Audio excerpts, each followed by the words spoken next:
हाँ यार, ये तो मैंने भी सुना। जैसे वो जो बीबीसी वाली रिपोर्ट थी ना, वो मैंने भी देखी कि कोटा के अंदर किस तरह से ना हॉस्टल्स जो हैं वो खाली हो गए हैं, इंस्टीट्यूट्स में एडमिशन कम है। ये सब मैंने भी सुना।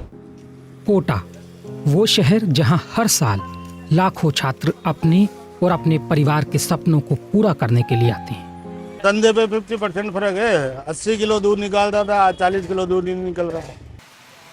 पहले हमारी साल में 2-2,500 साइकिलें बिकती थी।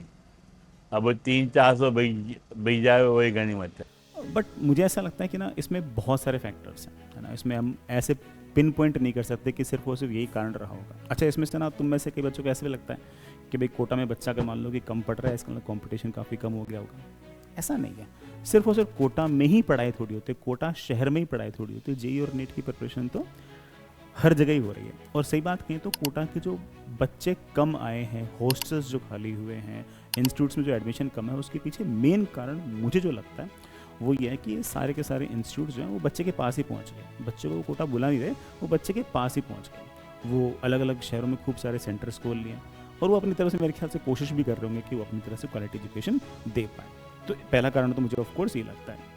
दूसरा कारण मुझे ऐसा लगता है कि यार ना, बच्चा जब ऑफलाइन में पढ़ने के लिए, खास तौर से यही 17-18 ईयर्स की एज के अंदर बच्चा घर से बाहर निकलता है ना, तो उसको है ना नॉस्टैल्जिक फीलिंग रहती है ना, होम सिकनेस फीलिंग रहती है, ठीक है। उसमें खाने पीने का इशू भी रहता है। और उसके बाद जो पिछले खास तौर से पिछले 3-4 साल में जो वगैरह हुए हैं, उसका एक बड़ा फैक्टर मेरे को ऐसा लगता है।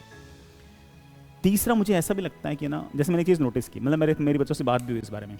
उसमें ना कई बच्चों ने मुझे ऐसा कहा कि सर ना, मैं है ना कोटा के अंदर मैं फला फला इंस्टीट्यूट के अंदर पढ़ता था और दिवाली पे मैं घर आया और सर अब मुझे ऐसा लगता है कि मैं ना ऑनलाइन ही घर से ही पढ़ लूँगा।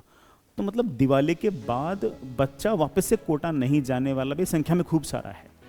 तो और वो बच्चा ऐसा सोचता है कि ना यार, जो चीज़ मैं पढ़ने के लिए मैं कोटा में पढ़ रहा था, वो वाली चीज़ें मैं ऑनलाइन के अंदर भी आराम से, बड़े आराम से, कम पैसे के अंदर अच्छे से पढ़ सकता हूँ। तो हो क्या गया कि बच्चा जो कोटा पढ़ने के लिए जाया करता था, उसकी बजाय वही सुविधाएं या फिर वही ऑफलाइन सिचुएशन उसको अपने शहर में मिल गई। अगर मान लो उसे कंटेंट वाइज अगर हल्का फुल्का कहीं उसे कम बत्ती लगा, उसको ऐसा लगा कि हाँ यार मुझे जो कंटेंट चाहिए वो मेरे को नहीं मिल पा रहा, तो उस केस में उसने ऑनलाइन का सपोर्ट ले लिया। चाहे वो टेस्टिंग में ले लिया, चाहे लेक्चर्स में ले लिया, चाहे स्टडी मटेरियल में ले लिया। तो उसने वो दोनों का जो मिक्सचर है ना, कि जो इंस्टीट्यूट वहाँ पर जो ऑफलाइन पढ़ाने आ रहा है वो, प्लस जो ऑनलाइन इंस्टीट्यूट है वो, उससे उसकी तैयारी मुझे ऐसा लग रहा है कि अभी भी उसकी ठीक ठाक चल रही है। तो Kota is not the ultimate solution कि हाँ भैया वहाँ जाओगे तो ही पढ़ाई होगी, ऐसा तो है नहीं। आज के दिन रिजल्ट तो हर जगह से आ रहे हैं, ऑनलाइन पढ़ने से भी आ रहे हैं। जो बच्चा ऑफलाइन पढ़ रहा है ना, वो भी अपने मोस्टली लेक्चर्स जो हैं या फिर मोस्टली जो मटेरियल है, उसमें काफ़ी सारा मटेरियल, काफ़ी सारे लेक्चर्स वो ऑनलाइन देख रहा है, उसका भी रिजल्ट अच्छे खास तरीके से आ ही रहा है। So the decline of Kota is not representing या फिर नॉट हैव द रिजल्ट कि भाई कंपटीशन कम हो जाएगा। बच्चा वो सारे के सारे कंटेंट को किसी न किसी और तरीके से मैनेज कर रहा है, तो अभी कभी कभी खुश ना हो कि यार ऐसा ऐसा हो जाएगा। बाकी हाँ, मुझे भी ऐसी फीलिंग रहती है कि धीरे धीरे कोटा के अंदर जो बच्चे आ रहे हैं उनकी संख्या लगातार घटेगी। बल्कि मुझे ऐसा लगता है कोटा ही नहीं, जो भी इस तरह कोचिंग हब्स हैं जहाँ पर बाहर से बच्चा पढ़ने के लिए आता है, उनमें लगातार बच्चों की संख्या बढ़ेगी। बच्चे और पेरेंट्स हमेशा यही चाहेंगे कि वो अपने शहर के अंदर ही पढ़ पाएँ आराम से, इत्मीनान से। बस बड़ी मुश्किल से कोई 10-15 मिनट के आसपास का ट्रैवलिंग टाइम हो, घर का खाना खाएं, मस्त रहें।